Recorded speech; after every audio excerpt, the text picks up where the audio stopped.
Sandal तुझे हाथ भाई সকলকে নমস্কাৰ জনাইছো नमस्कार সকলকে সালাম নমস্কাৰ হাফিজা দেখিবনে হাৰিব জিতিব হাফিজ ৰচিদ চৌধুৰী দেখিবনে হাৰিব জিতিব সঁচাকে দেখিবনে দেখিব হা মই উজনি অসমৰ পৰা আহিছো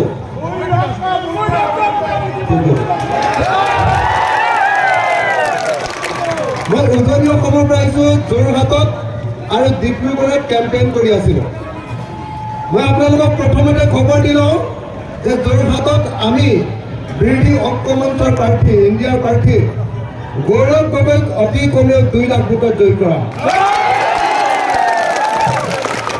আৰু ডিব্ৰুগড়ত আমাৰ বিৰোধী ঐক্যমঞ্চৰ প্ৰাৰ্থী লুৰিজ্যোতি গগৈ জিকিব অতি কমেও 1 লাখ ভোটত জিকিব মই আপোনালোকক জনাব খুজিছো যে উজনি অসমখনত গোটেই ইমানবিলাক আমাৰ খিলঞ্জীয়া মানুহ আছে খিলঞ্জীয়া যেনেকৈ বৰাকত মুছলমান মানুহবিলাক খিলঞ্জীয়া আমাৰ উজনি অসমৰ যেনেকৈ খিলঞ্জীয়া মানুহবিলাক আছে আমাৰ সকলো খিলঞ্জীয়া মানুহে এইবাৰ বিজেপিক বৰ্জন কৰিছে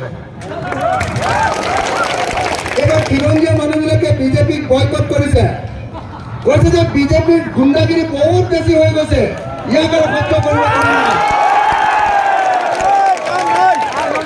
বিজেপিৰ দাদাগিৰি বৰাকত পাইছে নে নাই বিজেপিৰ দাদাগিৰি আছে নে নাই বৰাকত আৰু বিজেপিৰ সৰু ভাই AIDF দাদাগিৰি কৰি আছে নে নাই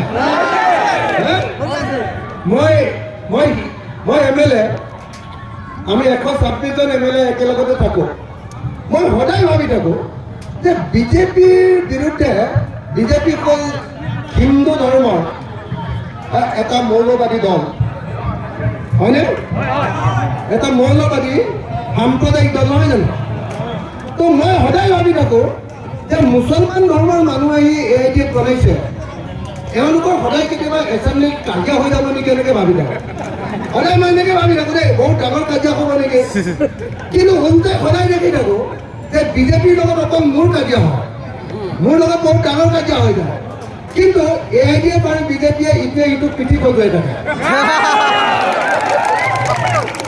নাই ইয়াত বিজেপি আৰু AIDF মিলি আছেনে নাই সঁচাকৈ আছেনে বিজেপি আৰু AIDF মিলি কালি আমাৰ জহিৰুদ্দিন লস্কৰ আমাৰ কেন্দ্ৰীয় কমিটিৰ সাধাৰণ সম্পাদক জহিৰুদ্দিন লস্কৰক জানেনে কালি জহিৰুদ্দিন লস্কৰক কালি গ্ৰেপ্তাৰ কৰিছে হয়নে নহয় আপোনালোকে জহিৰুদ্দিন লস্কৰে কিবা 2 নম্বৰী কৰা জানে নেকি আপোনালোকে তেওঁ মানুহৰ কাৰণে কাম কৰে নহয় জানো তেওঁ মানুহৰ কাৰণে কাম কৰে গোটেই মানুহৰ উচ্ছেদ হৈছে জহিৰুদ্দিন লস্কৰ গৈ জঁপিয়াই পৰেগৈ গোটেই অন্যায় হৈছে জহিৰুদ্দিন লস্কৰে মাত পাতে জহিৰুদ্দিন লস্কৰ আপোনালোকৰ বৰাকৰ পৰা উঠি অহা এজন অত্যন্ত গুৰুত্বপূৰ্ণ জাতীয়তাবাদী নেতা সেই উঠি অহা জহিৰুদ্দিন লস্কৰক কলিতে মাৰি পেলাবৰ কাৰণে হিমন্ত বিশ্ব শৰ্মা বিজু হাজৰিকা আৰু কৰিমুদ্দিন বৰভূঞা এওঁলোকে মিলি জহিৰুদ্দিন লস্কৰক এতিয়া জেল দিব খুজিছে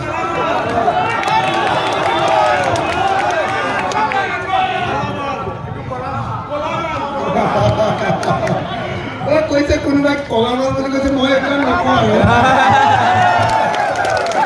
মই আপোনালোকক এটা কথা কওঁ দেই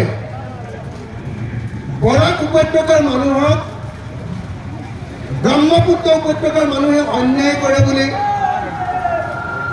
বেছি সন্মান নকৰে বুলি বৰাক উপত্যকাৰ মানুহক ব্ৰহ্মপুত্ৰ উপত্যকা আৰু দিছপুৰে বেছি গুৰুত্ব নিদিয়ে বুলি বহুত সময়ত মই বৰাক উপত্যকাৰ বহুত মানুহক কোৱা শুনিছো বহুত মানুহক মই কোৱা শুনিছো যে বৰাক উপত্যকাৰ মানুহক দিছপুৰলৈ গ'লে গুৰুত্ব নিদিয়ে কিন্তু আপোনালোকে দিছপুৰলৈ যিকেইটা মানুহ পঠিয়াইছে কৰিমুদ্দিন বৰভূঞা এবাৰ লগ পালে আপোনালোকে গম পাব যে কৰিমুদ্দিন বৰভূঞাক সন্মান কৰিবলগীয়া মানুহ হয়নে নহয় একদম সাদা চিনি দালাল হ'ল কৰিমুদ্দিন বৰভূঞা হয়নে নহয় এতিয়া কৰিমুদ্দিন বৰভূঞাই কাক উঠাইছে এবাৰ? বদৰুদ্দিন আজমলে এবাৰ MP কাক উঠাইছে? পাৰুল চৌধুৰী, হয় নে নহয়? মোক আপোনালোকে কওকচোন যে পাৰুল চৌধুৰী নামৰ মানুহজনে দিল্লীত গৈ কি ক'ব? মোক এটা কথা, পাৰুল চৌধুৰী নামৰ মানুহজনে দিল্লীত গৈ কি ক'ব? কিবা ক'ব পাৰিব? কৰিমগঞ্জতে যি মানুহজনে মুখেৰে মাতিব নোৱাৰে, কথা ক'ব নোৱাৰে, অসমত যিজন মানুহৰ ভয় আজিলৈকে মই কোনোদিন শুনা নাই, হয়নে? সেই পাৰুল চৌধুৰী ইয়াক AIDF এইকাৰণে কৰিছে যাতে মুছলমানৰ ভোটটো ভাগ হয়, যাতে বিজেপি বিজেপি নহয়।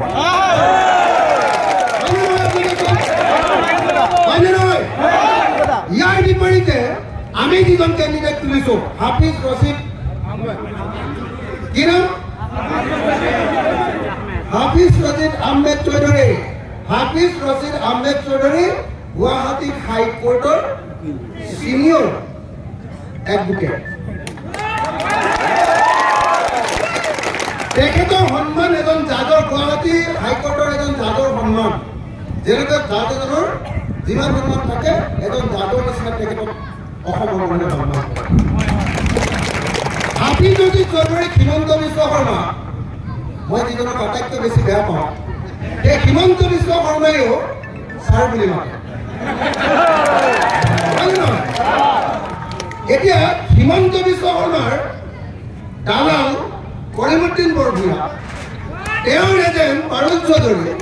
এতিয়া পাৰুল চৌধুৰীক আপোনালোকে ইয়াৰ পৰা MP জিকাই পঠিয়ালে ভাল হ'ব নে হিমন্ত বিশ্ব শৰ্মাই ছাৰ বুলি মতা হাফিজ ৰছিদ আহমেদ চৌধুৰীক আপোনালোকে MP জিকালে ভাল হ'ব? কাক জিকাব কওক? কাক জিকাব আপোনালোকে? যদি সঁচাকে বৰাকৰ সন্মান বচাব খোজে, যদি সঁচাকে বৰাকৰ হৈ গোটেই অসমতে মাত পতাটো বিচাৰে, যদি বৰাকৰ হৈ দিল্লীত মাত পতাটো বিচাৰে, তেতিয়াহ'লে বৰাকৰ হৈ দপদপাই থাকিবৰ কাৰণে আপোনালোকে অসমৰ এজন সিংহ পুৰুষ হাফিজ ৰছিদ চৌধুৰীক জিকাব নে নিজিকায়? হাফিজ ৰছিদ চৌধুৰীক জিকাব নে নিজিকায়? চবে হাত জমা নাই, জিকাব নে নাই? হাফিজ ৰছিদ চৌধুৰীক জিকিব নে নাই? সঁচাকে জিকিব নে? জিকিব নে নাই? মই আপোনালোকক অতি স্পষ্টকে ক'ব খুজিছো, মইনুল হক চৌধুৰী তেওঁ আপোনালোকৰ কাৰণে কাগজ কলম, হয়নে? মইনুল হক চৌধুৰী ইঞ্জিনিয়াৰিং কলেজ আনিলে, বৰাকৰ কাৰণে আনিলে নে নাই? মইনুল হক চৌধুৰীৰ দিনতে যিকেইটা উন্নয়ন বৰাকত হ'ল, তাৰপিছত আৰু কোনো ধৰণৰ উন্নয়ন বৰাকত আমি হোৱা দেখা নাই, হয়নে নহয়? মইনুল হক চৌধুৰীয়ে বনোৱা কাগজ কলটো বন্ধহে কৰিলে, নতুনকৈ এটা কাগজ কল কোনেও বনাব নোৱাৰে, হয়নে? তাৰপিছত বৰাকত আপোনালোকে যিবিলাক MP জিকা আছে, সেই MP বিলাকে বিশেষ কাম কৰিব পাৰে। এতিয়া বৰাকৰ মানুহে এজন ভাল কেণ্ডিডেট পাইছে, তেওঁৰ নাম হাফিজ ৰছিদ আহমেদ চৌধুৰী, হয়নে? যদি হাফিজ ৰছিদ আহমেদক আপোনালোকে জিকাব পাৰে, যদি হাফিজ ৰছিদ চৌধুৰীক যদি আপোনালোকে জিকাব পাৰে,